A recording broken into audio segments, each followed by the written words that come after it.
Brought to you by the Every Dollar app. Start budgeting for free today.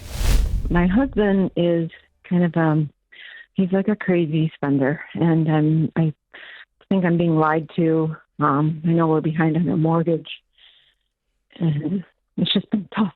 Oh, I'm so sorry, Michelle. I know you're hurt, and I know you're afraid, to say the least. And we're going to try to walk through this with you. Do you all? By the way you set up the question, I'm guessing or wondering if you have separate finances. So we have separate finances because it's a second marriage for both of us. Okay. And we've had a prenup since the beginning, which is fine. I came in. Who made who sign it? He made me sign it. Okay. But now I'm actually really thankful because he's the spender, and it's been scary because I know the mortgage hasn't been paid in months. The home has a fair amount of equity, but I can't convince him to sell it because he thinks that he's a developer, so he thinks the next thing is down, around the corner. And it just makes me nervous. We have kids together. They're in high school. And like I said, I do have my own finances, but I have also let him borrow quite a sum of money. And I just to the point. From you or in your name? From me personally, I had to let him borrow some money because he's in a $200,000. Girlfriend. Wow. Okay, let me get my head around this. So it's only his name on the mortgage? Yes. Okay, so here's what's very difficult about this call. You guys, for the last, how many years have you been married? Hey, sorry for the interruption. This is important. No one likes to think about dying, but one day your family will have to deal with everything you leave behind. So the question is, will it be easy or a total nightmare? That's where Knockbox comes in. Knockbox is a kit with 15 categories and clear instructions that give your family an organized plan, so they're not sifting through old paperwork and guessing passwords and dealing with lawyers. So leave your family memories instead of a mess. Grab your Knockbox kit today at knockbox.com/Ramsey for the best discount available. That's knockbox.com/Ramsey. How many years have you been married? Almost 20, maybe 18. For the last 18 years, you've had different lives. Yeah. And we're seeing the result of that. And we're seeing, you had this prenup, but you both just decided, hey, it's not just the prenup. We're going to live separate lives. And you have done that to the point of you're even lending and borrowing each other money. And this is not just Venmo me for a sandwich. This is $200,000 that you are expecting back. And so there's such a level of, and I'm not saying this to be rude or mean, I just am laying the cards out. There's such a level of dysfunction here that it's hard for Ken and I to just kind of pick up in the middle and say, do X, Y, Z. There's layers and layers and layers. And primarily, Jade, because I don't know what your take is, but she can't do anything to stop him. No, you can't. I mean, it's just like at this point, what if you were in this situation? I'm curious. Okay. What would you do? It's hard to say because this has gone on so long. I like to think that I would never have let it go this far. Well, you wouldn't have, but I mean, in other words, she can ask for counseling. She can say, this has got to stop. But even then. I guess my question is, the question that's burning in my heart for you is, what are you trying to salvage? Because it's not a marriage. There's a partnership here that I see. There's some codependency here probably that I see. Mm-hmm. But what is it for you, Michelle, that you're wanting to salvage here? I guess I know it sounds terrible, but I'm to the point where I'm trying to salvage my own financial stability. And I do have some assets of my own. Mm-hmm.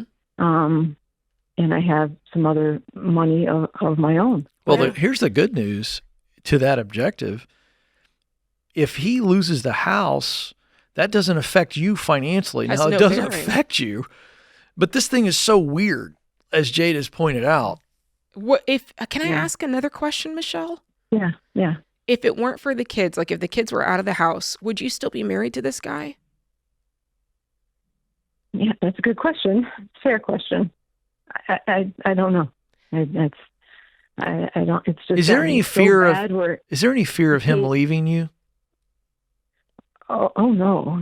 That's what I Probably not thought. him leaving me. That's my point. So I hear the emotion in your voice, and I think Jade's doing a really with the kids. I think that's something. Yeah, it's like, what are you really worried about? Because this doesn't really hurt you financially.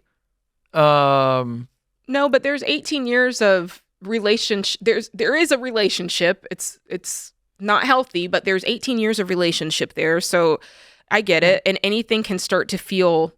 You can start to develop a normalcy with anything, I right? agree, No matter what. But they have I think it's separate that. finances. I think you think it's going to stop. That's why. I think you think it's going to stop. So, of course, I'm thinking, like, if he gets some of his business stuff resolved, that he can catch up on the mortgage. But yeah, we have a lot of equity in the house, and I have proposed to him.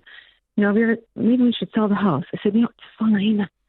The house is worth over $2 million. Now, if you did that, how close to foreclosure are you guys? You said it's several months. Where's the status right now? I can only go by what I'm told and not what I know, but I believe that we could be in foreclosure in July at some point. So when you say, Michelle, that there's this equity, that really is just his, or have you guys been splitting the mortgage? And are you on? Nope. It's just that would his. be really just his, yes. Okay. See, it's so weird. It's hard for my brain to compute that. But again, Michelle, you guys are separate financially.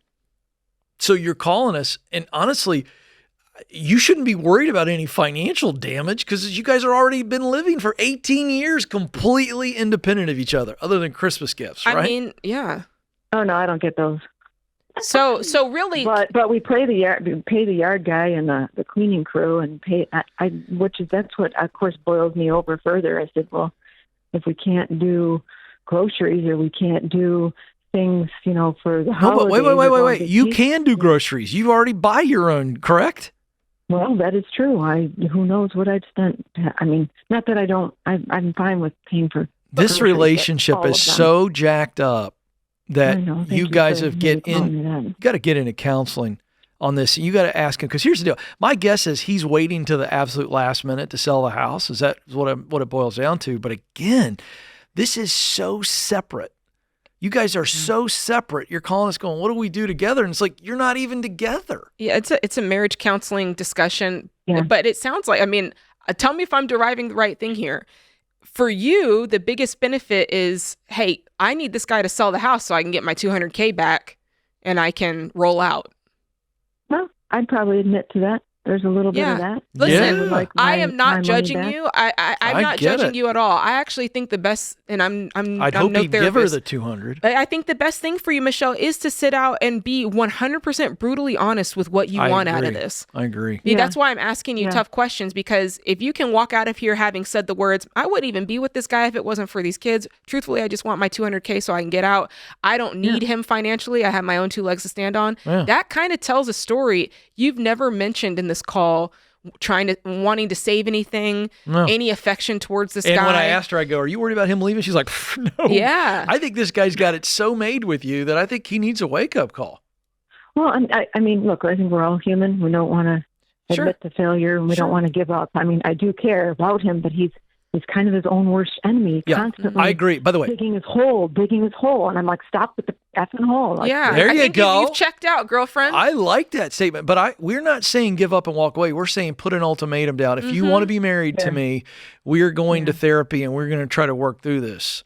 If not, there is no future. But I think you got to put your head down. Now, look, but you can't just check out and not do anything. You can't check out. And you've been checked out for a while, and he's not going to change absent a massive, massive bounce to where he has to look nowhere but up. Create your free every dollar budget today, the simplest way to budget for your life.